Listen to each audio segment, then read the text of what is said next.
body was unrecognizable. Someone used a blowtorch on the face and hands on purpose in order to make the body stay that way. But the police searched the dead man's pocket and they found an ID card. The name on the ID card didn't belong to the body. It belonged to a 20-year-old boy from Olivos in Buenos Aires, a shy kid who played piano. He was the son of a German-speaking housewife and a motor technician. The boy's name was Carlos Robledo Puch, and in 9 months, he killed 11 people.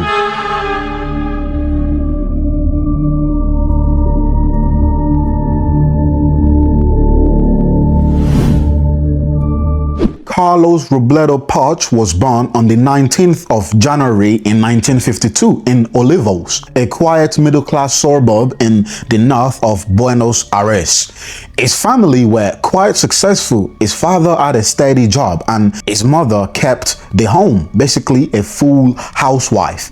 Carlos studied piano as a child and learned to speak German from his mother's side of the family.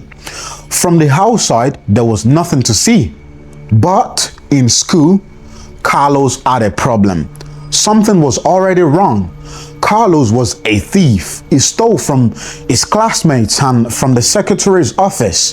In 1967, when he was 15, he was caught stealing money from school and he got expelled. Then in December 1968, he was arrested for the first time. He stole a motorcycle. When the police questioned him, he casually confessed to 14 other thefts. He was sent to a reformatory for 20 days. 20 days. Then he got back on the street. Wow, whoa. I gotta say, that is a very short period amount of time for that much theft, even though he was young. Towards the end of 1969, Carlos met a man named Jorge Ibanez. I'm terrible with names, guys, but you get what I mean. So we don't know much about Ibanez, but we do know that he and Carlos started going to robbery operations together and that they were good at it. By early 1971, they had pulled off at least 4 robberies, stealing millions of pesos, and they spent it on luxury goods. They were eventually caught and arrested in January 1971, but they got out and were released on bail. They were supposed to still show up in court after, but instead they decided to board a train to Mar del Plata. I guess that's a small town in Buenos Aires. And then on the 3rd of May 1971, everything changed. Because after midnight, Carlos and his buddy Ibanez broke into an auto repair shop in Vicente Lopez. The owner was 29 years old. He was there with his wife and their baby daughter, who was just 10 months old and asleep in a cradle. But then Carlos did something dark. He shot the owner and he died immediately. And he turned the gun at the owner's wife. He shot her but did not kill her because he also essayed her. Fortunately though, she survived. Then Carlos walked over to the cradle and he shot at the baby. Somehow, he missed. But Carlos and his buddy fled with 400,000 pesos in cash. 11 days later, they hit a nightclub in Olivos. They stole 2 million pesos from the club's storage room. On the way out, Carlos noticed an open door. He looked outside. He saw the 2 watchmen were asleep. So they didn't know it was there. Carlos could just have easily walked away without doing anything. But Carlos being Carlos, he shot at both of them. 10 days after that, they went to rob a supermarket. They killed the watchman too and they stole 5 million pesos. And then Carlos and Ibanez did something that tells you exactly what you need to know about who Carlos is. They found a bottle of whiskey in the store. Then they sat down at a crime scene next to the body and they started drinking in some sort of celebration, like a sense of accomplishment for killing the body, for killing the watchman, which is weird. And I really think he might just be a real hair psychopath. enjoying the killing. But whatever. In June 1971, they moved to something even worse. On the 13th of June, they kidnapped a 16-year-old girl from Buenos Aires Highway. Her name was Virginia Rodrigo. Ibanez then, I would say, assaulted her, and Carlos told her to walk away without looking back. Then he shot her 5 times. 11 days later, they targeted a 22-year-old woman named Ana Maria. She was taken from her boyfriend's house. She was then also shot multiple times in the back. 2 women in 11 days. Both were left in the dark. On the 5th of June 1971, Ibanez actually died in a car accident, and Carlos was driving the car, but it was officially ruled as an accidental death.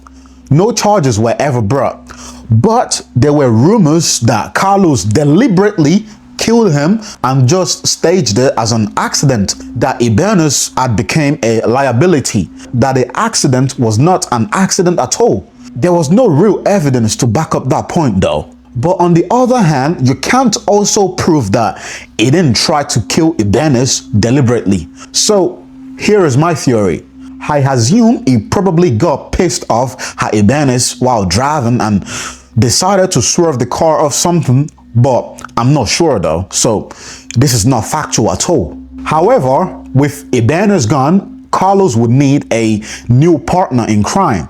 So one day he found one. His name was Hector Somoza, and Hector was 17 years old. Together, they hit 3 more targets in November 1971. 3 more watchmen were killed in 10 days. But by this point, the police definitely knew they were looking for a serial killer who targets watchmen across the northern suburbs of Buenos Aires. And then came 3rd of February 1972. Carlos and his buddy targeted a hardware store in Tigre, Buenos Aires.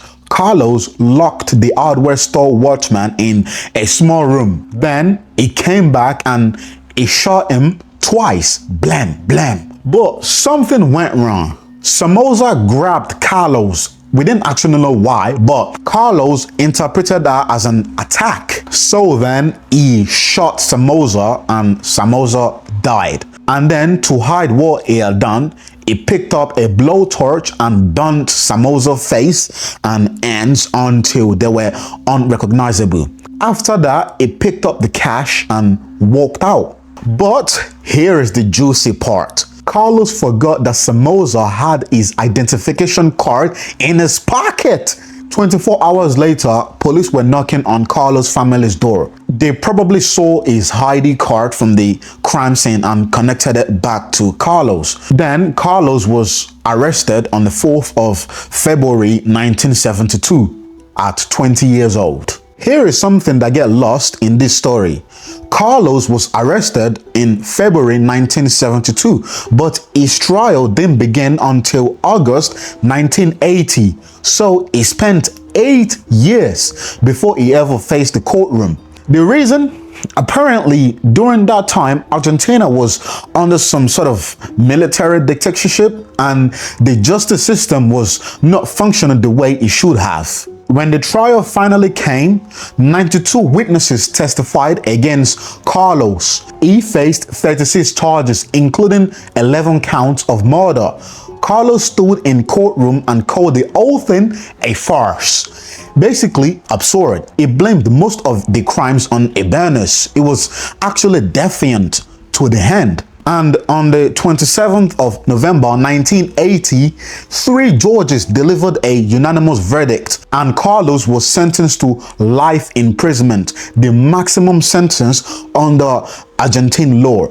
Carlos had one last thing to say. This was a Roman circus. I was judged and sentenced beforehand. I don't really get what that means though. Anyways, he hasn't left prison since then, but in 1973, he escaped and he was recaptured 3 days later in downtown Buenos Aires. Then in 2003, so 30 years into his sentence, he dressed as Batman and started to set fires in his prison workshop. I have no idea how he got the costume though. Anyways, He was later transferred to psychiatric unit and was evaluated, and they found him competent, so they threw his ass back in jail. Even though Carlos was in jail, he has applied for parole multiple times. Unfortunately for him, every application got denied. Psychiatrists has consistently described them as a threat to society.